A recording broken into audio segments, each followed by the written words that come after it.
Hello everyone, আজকে আমরা আলোচনা করব বিসাইড এবং বিসাইডস নিয়ে। সো চমৎকার আলোচনাটি দেখতে থাকুন।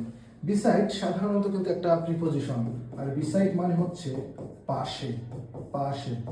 আর বিসাইডস কিন্তু প্রিপোজিশন হতে পারে, আবার অ্যাডভার্ব হতে পারে। প্রিপোজিশন মানে হচ্ছে যখন প্রিপোজিশন হিসেবে ইউজ করা হয় এর মানে হচ্ছে পাশাপাশি, আর অ্যাডভার্ব হিসেবে ইউজ করা হলে এর মানে হচ্ছে এছাড়াও, এছাড়াও।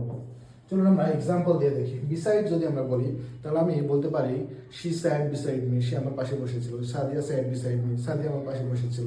The chair is beside the table, চেয়ারটা টেবিলের পাশে। তার মানে এই যে বিসাইড পাশে বোঝালো অ্যান্ড সেটা প্রিপোজিশন হিসেবে কাজ করে। এবার আমরা আসি বিসাইডস। আমি বলতে পারি I have a just friend besides my girlfriend, মানে আমার গার্লফ্রেন্ডের পাশাপাশি একটা জাস্ট ফ্রেন্ড আছে। এই যে পাশাপাশি, পাশাপাশি, তখন কিন্তু আমরা এটাকে বলতেছি preposition. I have a just friend besides my girlfriend. এবার আমরা আসি অ্যাডভার্ব।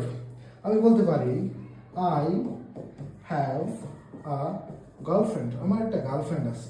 এখন কমা দিয়ে অথবা ফুল স্টপ দিয়ে বলতে পারি আমরা বিসাইডস, এছাড়াও I have a just friend, just friend. তার মানে কি এছাড়াও আমার একটা জাস্ট ফ্রেন্ড আছে।